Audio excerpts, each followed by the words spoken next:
తెలంగాణ ముఖ్యమంత్రి రేవంత్ రెడ్డి తీరు మాత్రం ఏడికి పోయినా, ఎక్కడ పోయినా, ఏడ కూసున్నా, ఏడ నిలబడ్డా, ప్లేస్ ఏదైనా సరే ఒక్కటే మాట.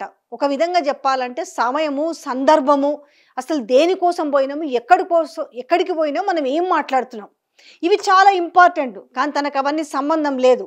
నేను చెప్పాలనుకున్న మాట చెప్పాల్సిందే. నేను ఏదైతే వ్యతిరేకంగా చూపాలనుకుంటున్నా దాన్ని చూపాలనే విధంగా ఉంటుంది. యాక్చువల్గా ఇవాళ తెలంగాణ ప్రాంతంలో రెండు సమస్యలు భయంకరంగా ఉన్నాయి. ఒకటి యూరియా కొరత, రెండు వచ్చేసి వరద ముంపు ప్రాంతాల్లో వరదకు గురైన వాళ్ళ పరిస్థితి నానా ఘోరంగా ఉంది.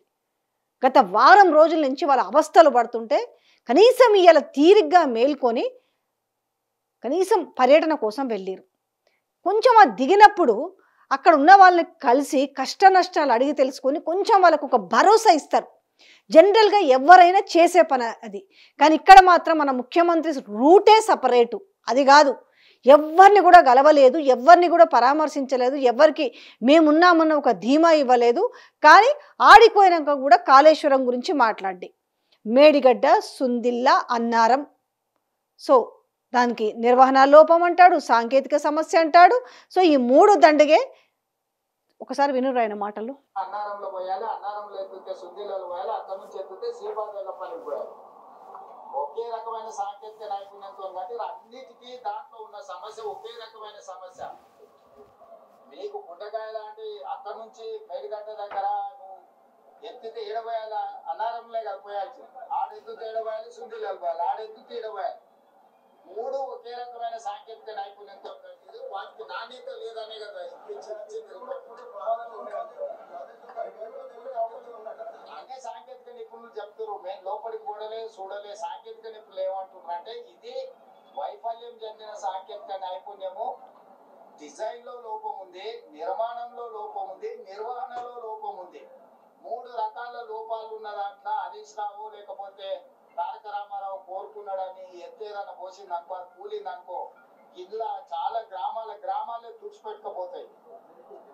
సో అసలు ఈ ముఖ్యమంత్రికి ఉన్నంత నాలెడ్జ్ ఎవ్వరికి లేదన్నట్టుగా ఇవాళ అక్కడ పోవాలి కదా. పోయిన తర్వాత ఏమైంది? ఖచ్చితంగా కేటీఆర్ పేరు, హరీష్ రావు పేరు, లేదంటే మిస్ అయితే కేసీఆర్, ఈ నామజపం లేకుండా ఆయన ఎక్కడ ఏ మాట ప్రస్తావించాడు. ఆ యూరియా కొరత ఇంత ఘనం ఉంది కదా, ఆ యూరియా గురించి ప్రస్తావించవచ్చు కదా. ఇవాళ ఎల్లంపల్లిలో అంటే మిగతా మేనేజ్మెంట్ అంతా కూడా, మిగతా దాని లింకప్స్ అంతా కూడా కాళేశ్వరం నుంచే కదా.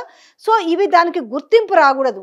అసలు కాళేశ్వరం అంటే ఇక పనికిరానిది అనేసి చెప్పాలి. కాబట్టి ఎల్లంపల్లి దగ్గరికి వెళ్ళి ఆయన మాట, ఎల్లంపల్లి వేరు, ఎల్లంపల్లి దాంట్లో భాగమే అన్న విషయాన్ని వీళ్ళు చెప్పరు.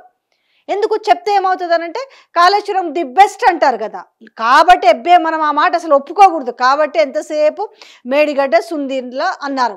మొన్నటిదాకా మేడిగడ్డ మీద పడ్డారు. అయిపోయింది మేడిగడ్డ కాంచి సుందిల్లా కాంచి అన్నారు.